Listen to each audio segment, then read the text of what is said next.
안녕하십니까. 프레임트레이너 과정을 진행하는 김대영입니다. 네, 오늘도 좋은 내로 공부할 준비가 되셨는지요? 네, 오늘도 이제 4과목 두뇌훈련 지도법 두 번째 시간입니다. 네, 지난 시간에 이어서 이제 두뇌훈련 지도법인데요. 이제 두뇌훈련 촉진 요소에 대한 그러한 내용으로 진행을 하겠습니다. 네, 오늘은 이제 다양한 두뇌훈련 촉진 요소가 있습니다. 네, 많은 연구자들이 하면 두뇌훈련을 촉진하는 것, 어떤 것들이 있을까요? 네, 이런 뇌 기반 교육 전문가들이 실은 저희가 이제 전통적으로 이러한 것들을 뭔가 학습, 배우는 방식에 대한 것만이 이제 도움이 될 거라고 했는데, 이제는 다양한 환경 등, 영양 등, 그리고 긴장을 유발하는 것 등, 음악이라든가 이런 것들이 두뇌 훈련을 촉진하는 이런 아주 중요한 요소가 됨을 확인을 했습니다. 자, 오늘은 이제 이런 환경에 대한 요인, 그리고 영향에 대한 내용을 위주로 공부를 해보겠습니다. 바로 이 뇌 발달과 학습을 촉진하는 이런 환경적 요인을 확인하고, 또한 영양과 두뇌의 관계를 설명할 수 있다는 것. 물론 저희가 어떤 학습, 뇌 성능을 높이기 위해서 그거에 대해서 집중하는 것도 필요한데, 바로 이제 그 이외에 이러한 요소들이 훨씬 중요하게 또 작용을 하더라는 겁니다. 네. 바로 그래서 이제 뇌 기반 교육에서는 이런 학습만이 이러한 훈련이 아니라, 사실은 모든 우리가 일어나고 생각하고 먹고 하는 모든 것들이 실은 다 뇌 교육이다, 이렇게 볼 수가 있죠. 네. 첫 번째는 이런 환경적인 요소에 대해서 공부를 해보겠습니다. 네, 바로 이제 풍요로운 환경. 자, 환경인데, 자, 먼저 이제 풍요로운 환경에 대한 것, 그건 어떤 의미가 있는지 확인을 해보겠습니다. 먼저 이제 우리 지금 학습자들이 나의 환경은 뇌를 이렇게 증진시켜주고 뭔가 뇌 기능을 촉진시켜주는 환경인지, 이런 환경에는 어떤 환경들이 있을까요?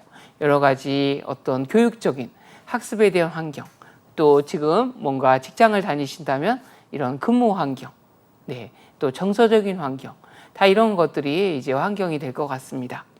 근데 많은 이제 뇌과학자들이 이렇게 뇌를 활성화시키지 못하는 어떤 환경을 보고 싶으면 여러분의 근무 환경을 한번 봐보세요. 또 여러분의 가정을 한번 봐보세요. 이 말은 무엇일까요? 현재 이런 환경들이 뇌를 잘 활용할 수 있도록 이런 환경이 아니라는 그러한 반목도, 이야기도 또 될 수 있을 것 같습니다. 또 이런 것들을 확인을 통해서 우리 학습자들의 어떤 주위에 나의 환경을 적극적으로 개선해 보는 것도 아주 필요할 것 같습니다. 네. 자, 풍요로운 환경의 의미는 무엇일까요? 바로 뇌에는 바로 이 충분한 자극을 줄 수 있는 이러한 풍요로운 환경에서 가장 잘 발달한다는 거죠.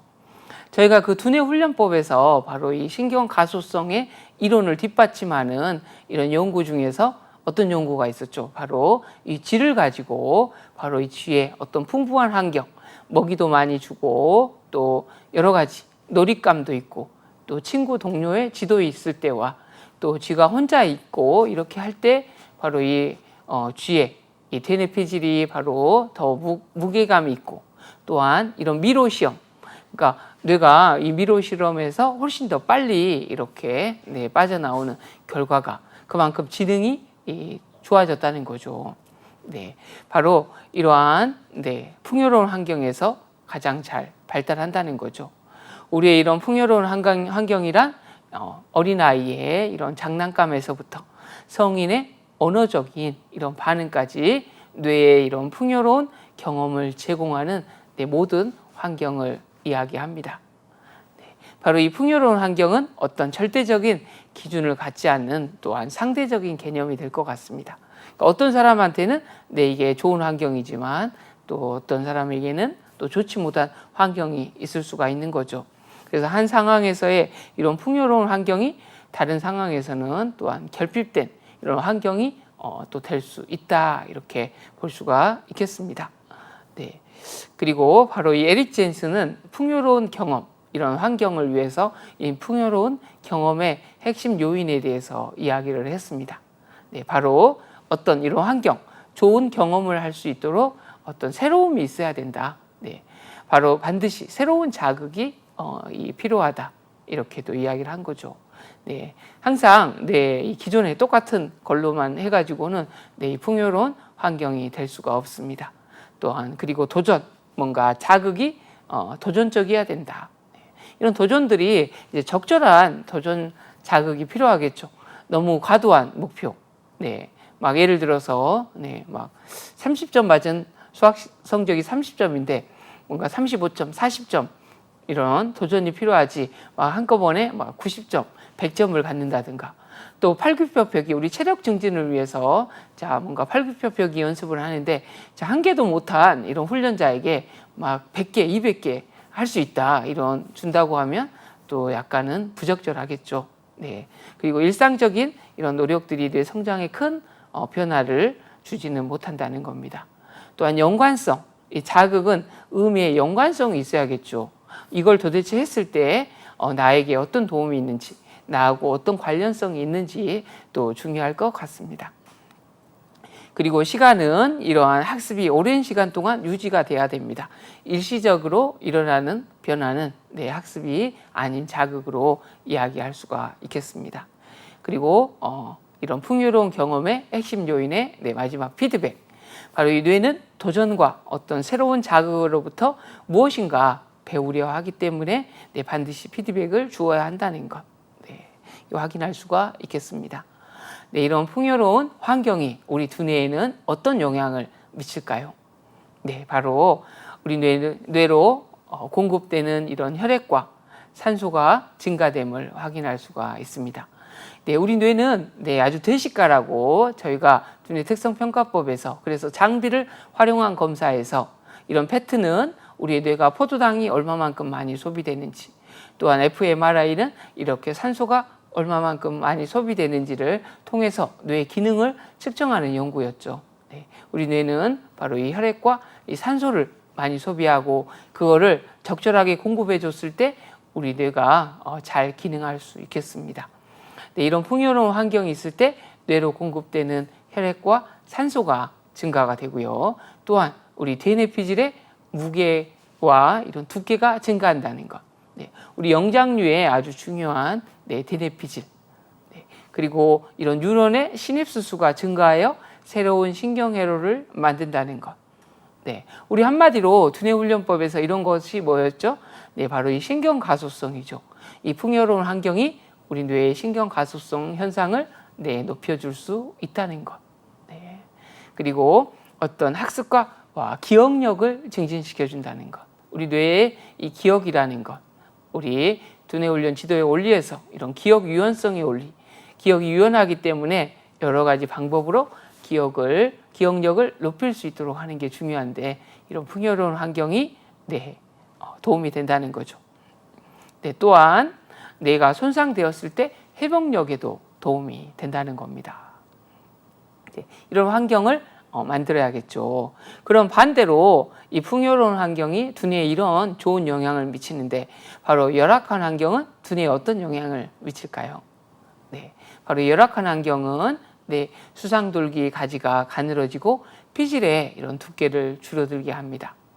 그리고 언어라든가 집행기능 또 기억에 부정적인 영향을 미치게 됩니다. 또한 우리 뇌에 이제 스트레스 호르몬이라고 되어 있는 이 코티졸이 분비가 돼가지고 두뇌를 위축을 하게 합니다. 그리고 스트레스 상황에서의 이 감정적인 반응과 비슷한 작용을 하는 거죠. 뇌가 제대로 이렇게 능력을 발휘할 수 있는 환경이 되지 못한다 볼 수가 있겠습니다.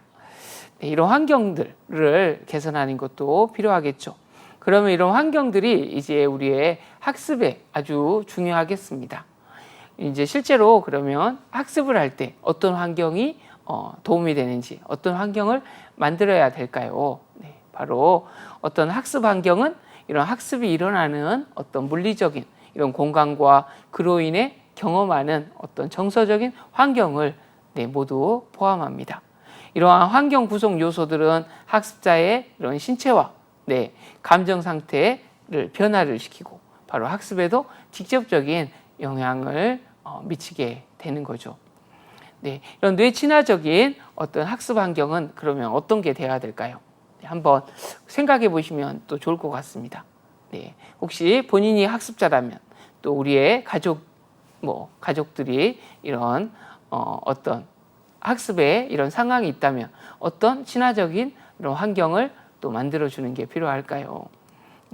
근데 이제 이거가 이제 아주 이상적이지만 이런 것들을 우리 대한민국의 어떤 교육 환경에서 또 제대로 완전하게 이렇게 만들어주는 거는 쉽지가 않을 수도 있죠. 그때 가능한 것부터 또 적절하게 하나 둘씩 이렇게 개선하는 것도 아주 중요하겠습니다. 뇌를 자극하여 이런 학습자의 성장과 이런 발달을 촉진하는 이런 물리적, 정서적 환경으로서 바로 학습 내용의 어떤 조직화, 시각화라든가 학습 과정에서의 이런 문제를 해결하고 피드백, 어휘 사용 등 학습자에게 제공하는 모든 것을 포함한다는 거죠. 그래서 트레이너의 이런 말 한마디, 그런 시각화 어떤 사항들이 모두가 포함된다는 것 할 수가 있겠습니다. 그리고 뇌 친화적인 학습 환경에서 첫 번째 아주 중요한 것은 무엇보다도 이 안전과 신뢰가 되어 있는 이런 환경적인 기반이 중요하죠. 또 요즘 이러한 학교에서의 이런 학교 폭력, 이런 것들이 아주 문제가 되고 뇌에 이제 안 좋은 것들, 시간이 수십 년이 지나도 그러한 경험들이 아주 안 좋은 기억으로 남아 있는 것을 확인할 수가 있겠습니다. 그래서 이런 안정과 신뢰감을 주는 환경 등을 만들어야 되고 이것은 또 학습자 혼자뿐만 아니라 이런 이 교육청이라든가 또 정부 모두가 이렇게 협력을 해야 될 그런 부분이라고 볼 수가 있겠습니다. 이러한 뇌 친화적인 학습 환경의 필수 요인을 보도록 하겠습니다. 뇌 친화적인 이런 학습 환경의 필수 요인 또 마찬가지로 에릭 젠슨이 바로 이 4가지 필수 요인 학습 효과와 이 동기부여 바로 이 측면에서 탁월한 학습 환경을 조성하기 위한 이 필수 요인을 이야기했습니다. 아주 중요하겠죠. 바로 먼저 자신의 학습 목표를 실현하는 것에 대한 확신. 내가 이 학습이 나의 어떠한 목표를 그리고 자기의 꿈을 실현하는 데 아주 도움이 되는구나. 이런 환경적인 요인이 되어야 될 것 같습니다. 우리 지금 학생들의 이런 학습 환경이 뭔가 이런 거에 부합하지 않는 걸 볼 수가 있죠. 그런 것들을 빨리 개선할 필요가 있겠습니다. 또한 사회적, 이러한 인지적 학습 유형에 이런 부합하는 학습 환경이어야 되겠다. 또한 어떤 자기의 이 대상자의 학습 유형에 맞는 이런 학습 환경이 조성이 돼야 될 것 같습니다. 그리고 학습에 필요한 이런 자료라든가 교구라든가 학습 시간, 지도 등 이런 제공해 줄 수 있는 학습 환경, 뭔가 교구라든가 자료도 없이 그러한 학습 등을 하기는 쉽지가 않겠죠. 또한 이런 신뢰와 수용, 그리고 온정과 안정감 등의 이런 긍정적인 정서를 느끼게 하는 학습 환경 등이 필요할 것 같습니다. 어떻게 보면 이런 뇌 진화적인 학습 환경, 우리가 전통적으로 기존의 학습은 뭔가 남들보다 잘해야 되고 옆에 친구하고 오히려 경쟁하려고 하고 또 기존의 학습이 이렇게 서열화하고 그러한 내용이었다고 하면 이제는 이러한 뇌 친화적인 환경, 바로 이 AI 시대, 이런 인공지능의 우리의 바로 뇌 본연의 가치를 찾아야만 이런 창조성이라든가 특별한 그런 아이디어들 그리고 혁신 등을 마련할 수 있는 그러한 준비가 될 수 있을 것 같습니다. 그래서 이러한 이 뇌 친화적인 이런 학습 환경의 중요성이 이제 갈수록 부각이 되고 있는 것 아마 이해할 수가 있겠습니다. 또한 이러한 다양한 어떤 물리적인 환경도 이제 실제적으로 조성을 해야 됩니다. 먼저 시각적인 환경입니다. 바로 시각적인 이런 환경의 영향과 적용에 대해서 한번 보도록 하겠습니다. 바로 특히 시각, 다시 우리 1과목에서 두뇌 구조와 기능에서 우리의 감각, 지각 시각을 배울 때 우리의 대뇌 피질에서 이제 가장 주된 감각은 바로 우리의 시각이다. 네. 우리 시각이 후디엽으로 가가지고 다시 막 두정엽, 축두엽, 막 대세포성 경로, 네, 움직임과 어떤 깊이감, 그리고 옆으로 가는 색채와 형태의 이 소세포성 경로, 네, 50% 이상 막 우리의 가장 주된 감각이다 이야기를 했죠. 그래서 그렇기 때문에 우리의 뇌는 이러한 색깔에 더 잘 기억하고 심리적인 이런 상태에 영향을 준다는 겁니다. 뇌는 이런 높은 대비약, 어떤 새로운 요소에 내 주의를 기울이고 어떤 상징이나 아이콘, 간단한 이미지 등에 즉각 반응한다는 겁니다. 그래서 우리 뇌는 바로 이 이미지가 아주 중요한 요소를 띠고 있죠. 그래서 이러한 상징, 아이콘, 이미지 등 이런 것들을 제공하는 시각적 환경이 중요하겠습니다. 그리고 구체적이고 어떤 선명한 이미지를 제공하는 이런 시각적인 환경이 필요하겠죠. 그래서 요즘 학습에 이런 멀티미디어 네, 그런 것들을 잘 활용함을 또 확인할 수가 있습니다. 그리고 또한 조명 영향 및 이런 적용을 하는 것. 네, 우리가 이제 이런 전구등 아주 밝은 빛에서 또한 학습도 하고 생활을 하고 있는데요. 바로 이러한 밝은 조명이 바로 이 뇌의 멜라토닌 생산을 억제해서 졸림을 감소시킨다는 거죠. 문제는 낮에 이렇게 네, 학습하고 할 때는 괜찮지만 이제 저녁에 휴식하고 이렇게 취해할 때 바로 이런 밝은 조명은 네, 이제 바로 우리 뇌가 조명을 껐다고 해서 바로 수면으로 들어가는 게 아니라는 거죠. 미리 그래서 어떤 저녁이 되었을 때는 조명을 어둡게 한다든가 이런 것들도 우리 뇌에 아주 좋은 환경을 조성한다 이게 볼 수가 있고, 또 특히 우리의 형광등 같은 경우 바로 네, 우리 중추신경계에 영향을 미치고 또한 어떤 스트레스 호르몬을 야기한다는 이런 연구들도 있습니다. 그리고 네, 바로 햇빛이 이런 잘 드는 이런 교실은 학습에 긍정적인 영향을 준다는 겁니다. 네, 하지만 이러한 블라인드나 창문 코팅 없이 그대로 햇살에 이런 노출되는 것, 네, 자외선에 바로 심하게 좀 노출되는 것 또 피해야 되겠죠. 그리고 시각적 의존도가 이런 높은 과목, 수학이라든가 이런 것들은 네, 조명을 잘 받는 이러한 흰 칠판을 사용하는 것이 또 바람직하다 볼 수가 있습니다. 그래서 학습의 최적의 조명은 어떤 또 부드럽고 이런 자연스러운 조명이 필요하다는 것, 네, 이런 것도 한번 가볍게 인지하시면 좋을 것 같습니다. 네, 소음, 우리 환경에서 이런 소음 등 꼭 우리가 거주 요즘 아파트 같은데 이런 층간 소음도 많이 문제가 되지만 또 학습에서도 네, 우리의 소음을 지각하는 것은 이 청각이죠.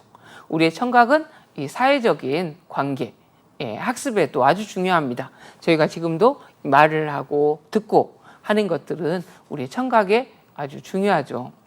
바로 이 청각장애 학습자는 말소리와 이런 배경소음을 구별하기가 어렵습니다. 바로 이 소음은 바로 초기 학습과 언어 습득에 대한 결함으로 이어질 수가 있는 거죠. 그래서 일반적인 소음 수준, 낮에는 이 45데시벨 이하, 그리고 수면 시간에는 35데시벨 이하의 이런 소음의 이 관리가 필요하다고 할 수가 있습니다. 네, 또한 소음에 그래서 대처하는 방법은 무엇이 있을까요? 네, 약간 이런 연구자들이 이런 대안들, 어떤 달걀 박스, 이제 소리 등이 이제 차단될 수 있도록, 또한 천을 활용해서 소리의 이런 파장을 흡수하는 것, 그리고 심각한 소음은 이런 전문가와 상의해서 공식적인 조치를 취해야 되기도 합니다. 근데 이제 연구들에 의하면 아주 소음이 없는 것보다 오히려 약간의 소음, 네, 그런 것들을 이제 백색 소음이라고 하죠. 오히려 아주 소음이 없는 것보다 이러한 이런 일상적인 소음, 냉장고가 돌아가거나 선풍기가 돌아가거나 가벼운 대화가 있는 것들, 그런 것들이 네, 오히려 집중력을 높이는 데 도움이 된다고도 합니다. 그래서 백색 소음을 또 활용하는 것도 필요하겠습니다. 네, 환경 소음 수준이 가장 낮을 때 바로 가장 집중을 요하는 활동, 네, 공부라든가 이런 시험 등을 하는 것도 필요할 것 같습니다. 네, 이런 소음적인 요소도 이런 환경에 아주 중요한 그런 사항이 되겠습니다. 네, 이런 환경에서도 이제 우리가 아주 중요한 게 이 공기입니다. 네, 우리 뭐 지구상으로도 지금 이런 환경 오염에 따라서 이런 공기, 네, 이런 아마존 숲 같은 거 보호하자 이런 운동도 굉장히 많이 진행이 되고 있죠. 바로 이런 식물을 키우는 것, 네, 공기 중에 어떤 오염 물질을 제거하고 음이온을 촉진하고 산소를 증가하는 것, 산소를 양을 증가하는 거 중요하겠습니다. 또 우리 뇌가 이 산소를 많이 소비하니까 우리 두뇌훈련법에서 이 무슨 호흡이었죠? 네, 가슴 호흡이었나요? 아니죠. 네, 바로 우리 복식호흡. 네, 바로 이 바르게 호흡하는 것, 바로 복식호흡을 활용하는 게 아주 필요하겠죠. 보통 대부분의 사람들이 자신의 폐활량의 10%에서 25%, 네, 우리 가슴 호흡을 할 때 30%의 이런 폐포만을 활용한다고 했죠. 근데 복식호흡을 하게 되면 네, 우리 폐활량의 한 70%를 사용할 수 있다는 것. 네, 그럼 똑같이 공부를 해도 이런 산소를 많이 소비하면 훨씬 더 잘 기억을 하고 네, 할 수가 있게 된다는 거죠.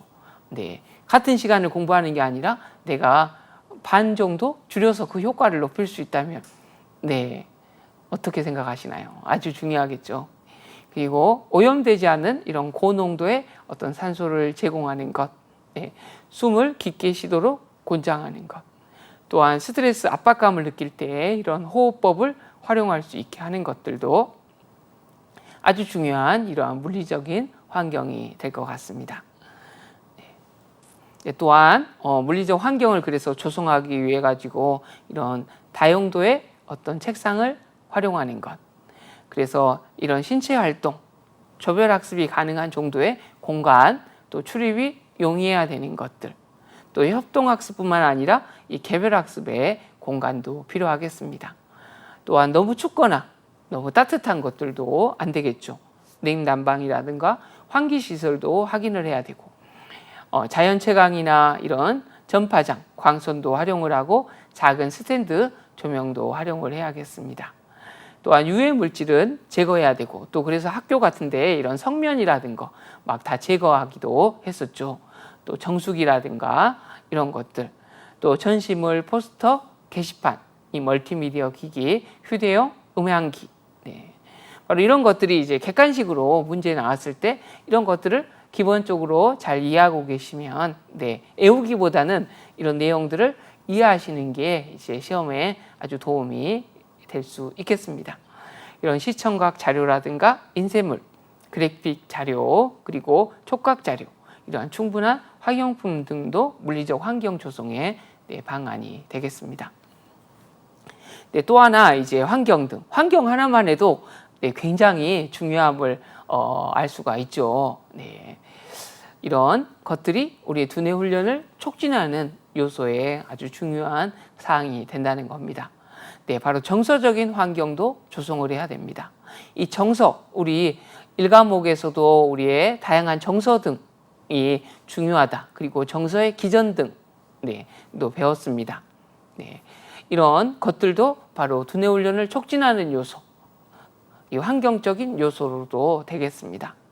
네, 그리고 이제 다음 시간에 이제 이러한 지도 전략으로서도 이 정서를 고려하는 게 또 아주 중요하고 많은 이러한 연구자들이 이 정서에 대한 지도 방향 그리고 정서의 원리 그런 것들도 이제 많이 이야기를 했습니다.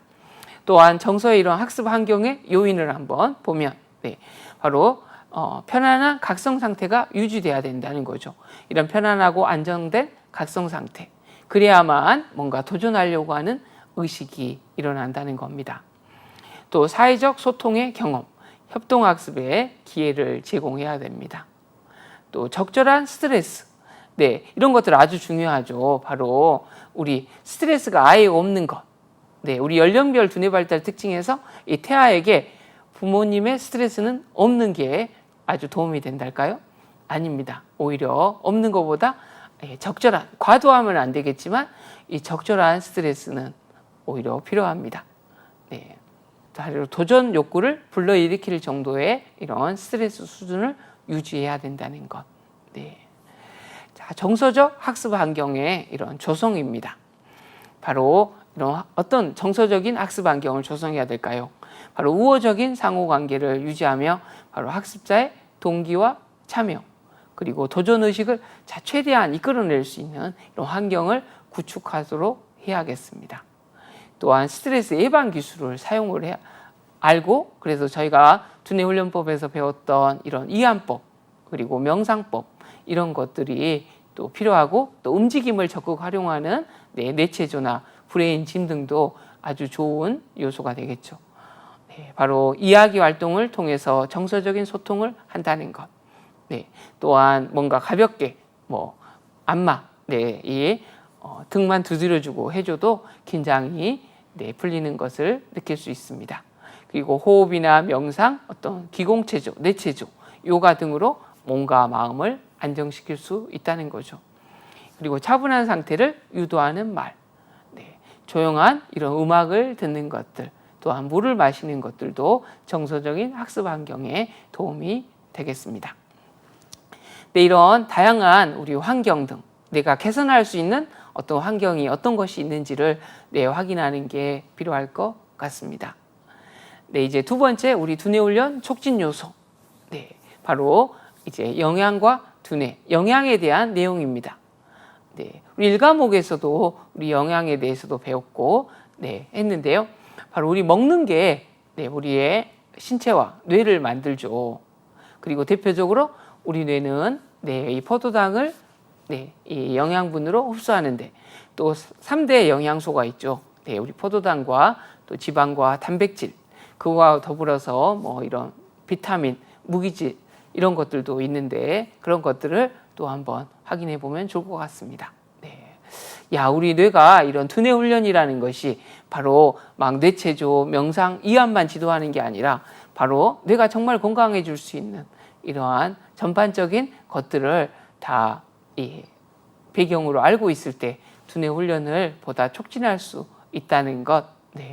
그리고 요즘은 이 영양에 대한 관심이 굉장히 많기 때문에 기본적인 지식들을 또 다 많이 이해하고 계실 것 같습니다. 그러시다면 다시 한번 이 영양이 두뇌와 어떤 관계가 있는지 확인하는 시간이 되시면 좋을 것 같습니다. 자, 뇌의 에너지 소비, 바로 이 뇌세포는 신체 이 다른 세포들에 비해서 바로 이 2배의 에너지를 사용한다는 겁니다. 막 정보를 전달하고 전달받고 수행하고 아주 그런 역할들을 하기 때문이죠. 바로 이 성인의 뇌는 바로 이 몸 전체 에너지의 약 25%. 우리 책에 따라서 막 15%에서 20%, 또 25%까지 사용한다는 것. 그래서 이런 숫자들을 그냥 하나로 딱 외우기보다는 약간 폭넓게 기억하고 이해하시는 게 필요할 것 같습니다. 갓난아기는 뇌는 바로 이 몸 전체 에너지의 절반 이상을 또 사용하기도 합니다. 뇌는 이런 학습을 할 때보다 또한 일상적인 이런 활동을 할 때도 이 많은 연료를 취하고 있습니다. 왜냐하면 뇌는 생활 속에서 바로 더 많은 일을 하고 있기 때문이라고 볼 수가 있겠습니다. 그런데 뇌는 쉬고 있을 동안에는 어떻게 에너지를 소비를 안 할까요? 아닙니다. 우리가 잠을 자거나 하는 것, 우리가 휴식이라고 생각하지만 이 뇌는 휴식을 통해서 마치 우리 핸드폰을 충전할 때 사용하지 않고 있지만 더 잘 사용하기 위해서 그러한 준비를 한다는 거죠. 최근에 이런 수면에 대한 것, 제가 수면에서도 배웠지만 바로 이 수면이 단지 휴식하는 시간이 아니라 우리 몸 안에 지쳐있는 이런 세포들을 재생하고 기억을 또 장기화시켜주고 하는 등 아주 중요한 역할 등을 한다는 것이 발견이 됐죠. 바로 우리의 뇌는 잠을 자는 이런 동안에도 많은 에너지를 사용한다는 것. 이 활동할 때와 크게 차이가 나지 않는다는 겁니다. 그리고 뇌는 아주 일정하게 에너지만을 꼭 사용하지 않는다는 거죠. 뇌 에너지 사용은 하루 동안에 이런 등락을 거듭합니다. 뇌가 사용하는 이러한 에너지의 이런 양은 뇌 영역에 따라서 또 다른 거죠. 또 최근에 이런 기능성 자기공명 영상, 이 fMRI를 통해서 뇌의 어떤 부위가 이렇게 많이 사용되고 있는지, 어떤 생각이나 어떤 음식을 먹었을 때 어떤 동작을 할 때 뇌에 어떻게 실제로 도움이 되는지 아니면 기능이 저하되는지 이런 것들이 확인이 되고 있다는 거죠. 이게 과학적으로 이 두뇌 훈련이 이제 점점 체계화가 되고 있습니다. 또한 인지적 이런 통제와 작업 기억을 처리하는 특히 전전두엽, 전전두피지, 전두전약 막 다양한 용어로 이야기가 됐었죠. 바로 이 포도당을 많이 소비한다는 것. 네, 바로 인간의 CEO라고 하는 부위, 정서를 조절하는 우리 전전두엽의 중요성 아주 아무리 강조해도 지나치지 않습니다. 네, 그리고 이런 활성화된 뉴런은 조용한 뉴런들보다 이런 에너지를 더 많이 사용한다는 것. 네. 자, 그러면 이 두뇌 발달을 위한 식습관은 어떤 것들이 있을까요? 네, 바로 두뇌를 발달을 촉진하고 두뇌 훈련을 촉진하기 위한 이러한 영양의 식습관. 네, 바로 이제 많은 연구자들이 이야기한 것들을 정리를 해보았습니다. 첫 번째, 자, 씻기는 뇌를 자극한다는 것. 네, 그렇죠. 이게 꼭 뇌 발달뿐만 아니라 소화라든가 영양분을 오히려 많이 섭취하는데 아주 도움이 된다는 거죠. 씻기는 뇌를 자극한다. 네, 막 너무 급하다고 식사를 막 5분, 10분 만에 또 마치시는 분도 있으실 것 같습니다. 네. 그럴 때는 방법 하나 알려드릴까요? 네, 눈을 감고 한번 식사를 해보십시오. 눈을 감고 완전히 음식물이 이렇게 충분히 씹혔을 때, 많은 분들은 어떨 때는 50번 씹어보라 이런 이야기도 하죠. 자, 아침 식사를 거르지 않는다. 이게 이제 이 뇌과학적인 요소로서 두뇌 발달을 위한 식습관입니다. 이게 이제 동양에서 이제 어떤 연구자들은 뭔가 요즘 이 간헐적인 단식, 오히려 뭔가 아침에 이 음식을 섭취하지 않는 게 도움이 된다. 막 그런 이야기들도 있을 수 있습니다. 하지만 이런 뇌과학적인 뇌 연구에 의해서는 아침 식사를 꼭 챙겨 먹는 게 아주 도움이 된다. 이렇게 볼 수가 있습니다. 그리고 탄수화물, 단백질, 지방의 이런 균형을 맞춰야 된다는 것. 그리고 너무 잘하는 이런 즐겁게 식사해야 된다는 것. 또 편식을 하지 않는 것들 아주 중요하죠. 네. 다양한 음식을 섭취하는 것들, 또 카페인, 알코올을 또 멀리하는 것이 아주 중요합니다. 그리고 물을 충분히 마시는 것들, 이런 것들이 우리의 두뇌 발달을 위한 식습관, 꼭 건강뿐만 아니라 뇌를 잘 이렇게 건강하게 해주는 아주 좋은 식습관이 될 것 같습니다. 또 이제 하나씩 또 우리 영양소에 대해서 한번 공부해 보도록 하겠습니다. 뇌의 이 주된 에너지원은 바로 우리 탄수화물, 또 포도당이라고 할 수가 있죠.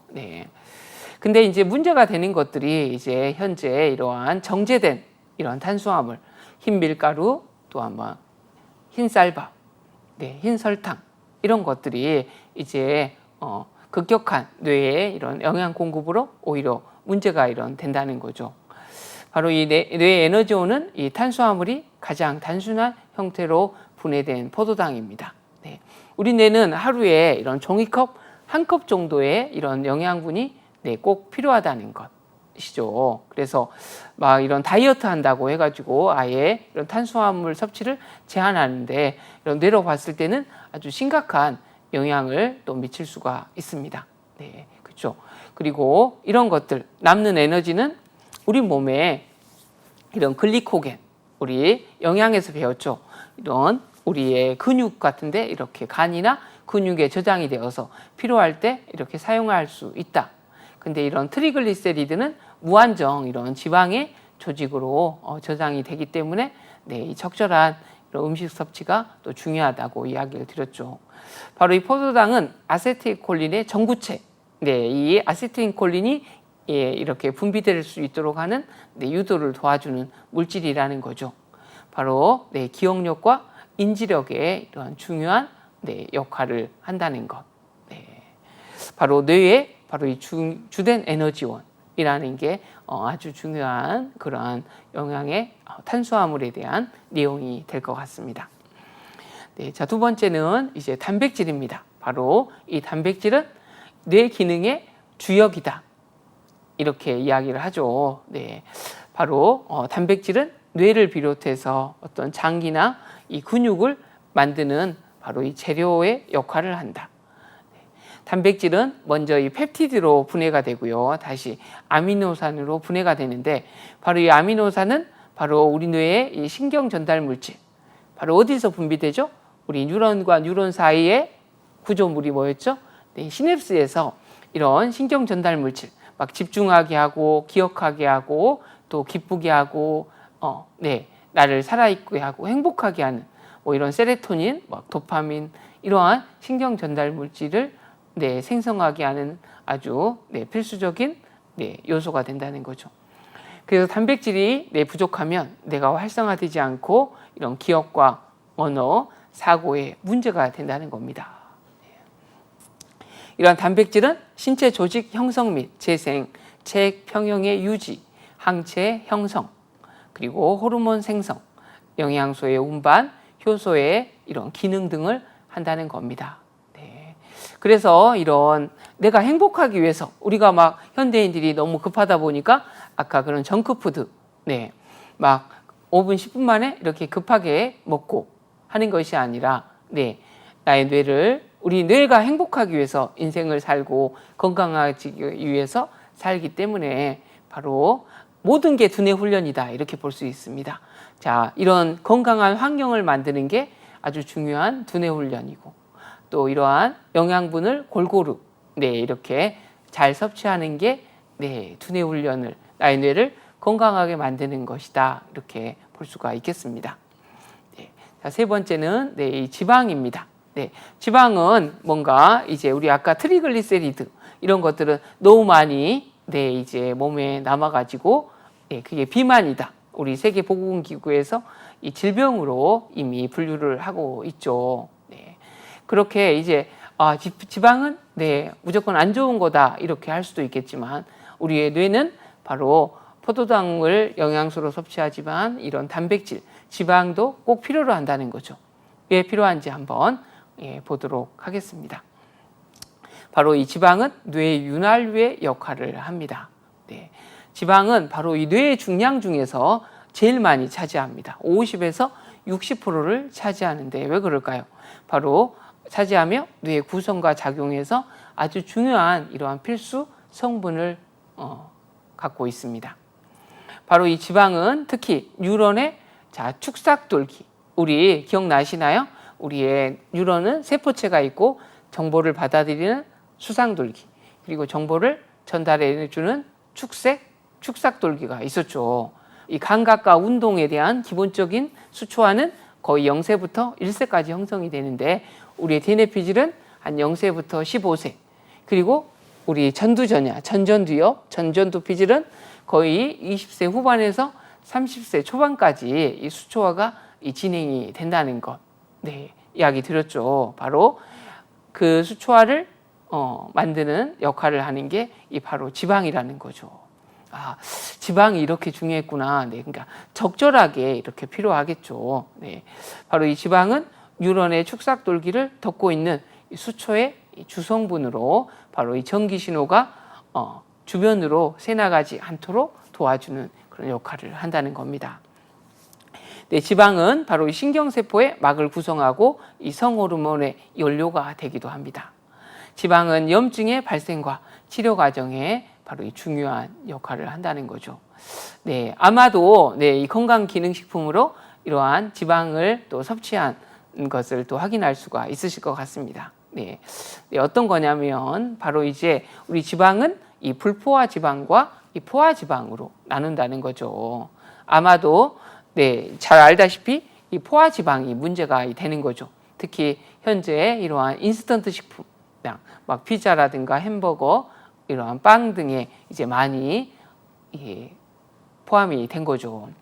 저희가 이제 도움이 되는 바로 이 지방, 이 뇌에 꼭 필수적인 것이 바로 이 불포화 지방이라는 것. 바로 이 불포화 지방은 상온에서 액체 상태이며 대체로 어떤 식물성 지방이다 이렇게 볼 수가 있는데요. 자, 이제 불포화 이 지방의 효능을 한번 보겠습니다.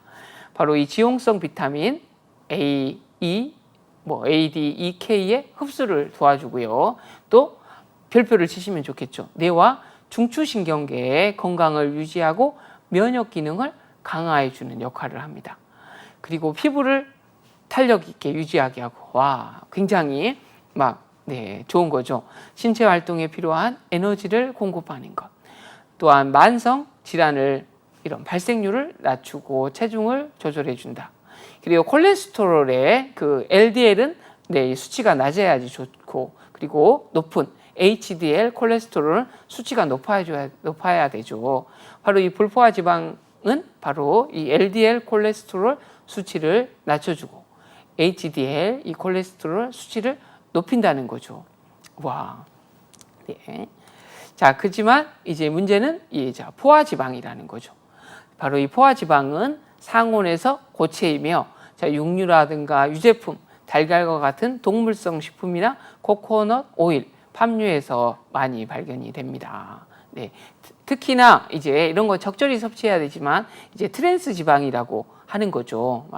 아까 뭐 피자나 햄버거, 그런 가공식품 등의 이제 과자에 많이 포함되어 있는 거죠. 이런 포화 지방은 어떤 영향이 있냐면 바로 당뇨병의 발병의 위험과 또 복부 지방을 증가시킨다는 겁니다. 바로 이 포화 지방은 체내에서 내부 염증을 유발하고 혈청 이런 콜레스테롤을 높이고, LDL 콜레스테롤 나쁜 콜레스테롤을 높여주고 동맥의 염증을 일으키고 혈관 기능에 장애를 증가시킨다는 겁니다. 우리가 사회생활을 하다 보면 아예 안 먹거나 하기는 힘들죠. 저희 산속에 가서 살 수는 없으니까요. 하지만 이거를 좀 조절하고 의도적으로 계속해서 먹는다든가 그런 것들은 꼭 주의를 해야 되겠습니다. 꼭 그리고 또 어린 자녀라든가 이런 어렸을 때의 식습관이 아주 중요한 거죠. 자, 이제 우리 불포화 지방산에서 이제 아주 중요한 것 아마 많이 접하셨을 거고, 또 기능식품으로서 또 뭔가 또 학습을 증진하는 영양소로서 아마 섭취도 해보신 분이 계실 것 같습니다. 특히 오메가3 지방산이죠. 그래서 이 오메가3 지방산은 아마 이 DHA 그리고 EPA 또 그런 걸로 이제 분류가 돼서 아마 들어보셨을 것 같은데요. 바로 이 불포화 지방산, 바로 오메가3 지방산은 바로 필수 지방산이라는 겁니다. 그래서 이 건강도를 측정할 때 아마 이제 이러한 생선을 일주일에 몇 회 정도 섭취하느냐, 그런 연구 중에서 바로 일주일에 이 등푸른 생선을 2회 이상 섭취했을 때 바로 이런 치매가 예방되고 하는 연구들이 이제 많이 발견이 되었죠. 바로 고등어라든가 청어, 연어, 어떤 멸치, 굴, 아마시, 호두 등에 함유되어 있다는 거죠. 이런 오메가3 지방산의 효능은 어떨까요? 바로 주의력 결핍, 과잉행동장애 증세도 개선하는 데 도움이 되고요. 심혈관계 질환을 예방하고 면역 체계를 증강시키는 데 도움이 됩니다. 자, 내부 염증을 완화하고 인지력 저하와 치매 예방에 효과적이라는 거죠. 우울증 등 이런 각종 정신질환 치료에 도움이 된다는 것. 근데 이런 것들을 이제 생활 속에서 우리가 이 음식을 통해서 섭취를 하는 게 아주 좋을 것 같습니다.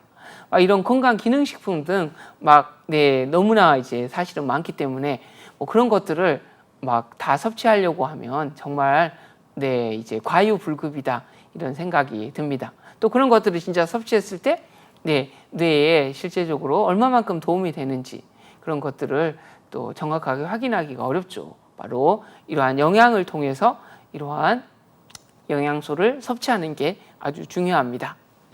바로 이 오메가3 아까 영양소는 EPA와 DHA. 그래서 이 DHA 많이 이야기가 됐죠. 바로 이 뇌세포의 어떤 정보 전달을 원활하게 하며 바로 기억력과 학습 능력을 향상시킨다는 것. EPA는 혈액성의 이런 악성, 이런 콜레스테롤과 이런 중성 지방을 줄이는 작용을 한다는 겁니다. 또한 임신 중에 여성이나 이런 수유기의 여성은 바로 EPA와 이 DH를 많이 섭취하는 게 중요하다는 것 확인하겠습니다. 그래서 저희가 지방이 무조건 안 좋구나가 아니라 바로 이 불포화 지방산, 네, 특히 이 오메가3 지방산이 뇌에 꼭 필요하고 인지를 개선시키고 이런 기억력, 학습 능력을 향상시키는데 네, 아주 중요하다 이렇게 볼 수가 있겠습니다. 네, 또 이제 3대 영양소에 들지 않지만 이제 이런 비타민과 무기질도 저희가 한번 확인을 해보도록 하겠습니다.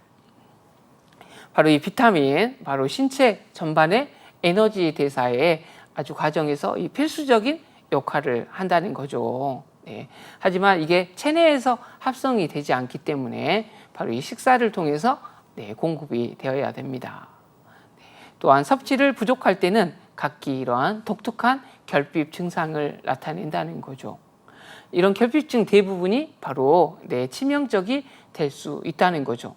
하지만 이런 필요한 비타민을 네, 보충해주면 회복이 될 수가 있습니다. 네, 이런 비타민은 물과 기름에 대해서 용해도에 따라서 바로 이 지용성 비타민과 어떤 수용성 비타민, 그리고 우리 교재를 보면 세부사항으로 이 비타민들이 부족했을 때 또 이거는 몸에 어떤 역할을 하는지 잘 나와 있으니까 네, 그 개념 등도 네, 한번 이 사항을 확인해 보시면 네, 좋을 것 같습니다. 이런 대표적으로 지용성 비타민은 네, 바로 비타민 A, D, E, K가 되고 수용성 비타민은 C와 비타민 B군 등 그러한 걸로 확인을 해보겠습니다. 네, 비타민의 이런 효과, 대표적으로 비타민은 항산화제다. 네, 우리가 산화가 되는 거죠. 뭔가 활동을 하고 음식을 먹고 막 하다 보면 네, 우리 몸에서 이런 산화가 일어나는 거죠. 점점. 네, 이거에 이제 최근에 이런 뇌 건강에 바로 이 항산화를 시키는 게 이제 아주 중요한 그러한 뇌 건강의 요소가 되는 거죠. 바로 이 비타민이 항산화를 시키는데 아주 중요한 요소. 또한 우리 호르몬, 네, 우리 호르몬이 잘 분비되도록 해주는데 아주 중요하고, 또한 면역을 매개하는 물질이 된다는 것, 또 효소를 도와주는 역할 등의 아주 중요한 역할을 하는 겁니다. 네, 이 음식에서 이러한 영양분을 잘 섭취할 수 있도록 네, 하는 게 꼭 필요할 것 같습니다. 네, 이제 무기질에 대한 내용입니다. 바로 무기질은 네, 이제 소량이 바로 필요하지만 바로 생명과 건강을 네, 유지하는데 아주 필수적인 이런 영양소라는 것 네, 확인해 볼 수가 있겠습니다. 그리고 뼈와 이러한 치아를 형성하고 이런 체액의 산과 염기의 이런 균형을 네, 조절하는 그러한 역할들. 네. 그리고 아까 이 비타민과 더불어서 바로 이 무기질이 바로 이 신경 전달 물질, 그리고 호르몬의 이 구성 역할을 하는 것들. 네. 그리고 효소의 이 활성 작용을 도와주고 에너지 대사, 산소 운반, 네. 이런 또 소화 작용을 도와주는 아주 중요한 역할 등을 하는 것을 확인할 수가 있겠습니다. 네, 저희가 이제 오늘 두뇌 훈련 촉진 요소로서의 이제 환경과 영양의 중요성을 오늘 또 배웠습니다. 이 환경, 네, 현재 환경 등이 어떤 환경인가? 네, 100세까지 또한 어떤 학생들에게는 학습 환경, 직장인에게는 근무를 높여줄 수 있는 환경, 또 가정의 환경, 그리고 어떤 직장의 환경, 이런 것들이 환경인데, 네, 이런 환경 등을 내가 개선할 수 있는 사항은 어떤 건지 확인해보고 그걸 통해서 더 좋은 어떤 학습의 능률 그리고 업무의 능률을 높일 수가 있다고 하면 네, 이러한 것들이 이제 아주 중요하게 여겨질 것 같습니다. 자, 뇌는 이러한 충분한 어떤 자극을 줄 수 있는 바로 풍요로운 환경에서부터 가장 잘 발달한다는 거죠. 바로 이 풍요로운 환경은 어떤 거다? 바로 어린아이의 이런 장난감에서부터 성인의 언어적인 반응도 중요하고 바로 뇌의 어떤 풍요로운 경험을 네, 제공해주는 이 모든 환경을 이야기한다는 겁니다. 네.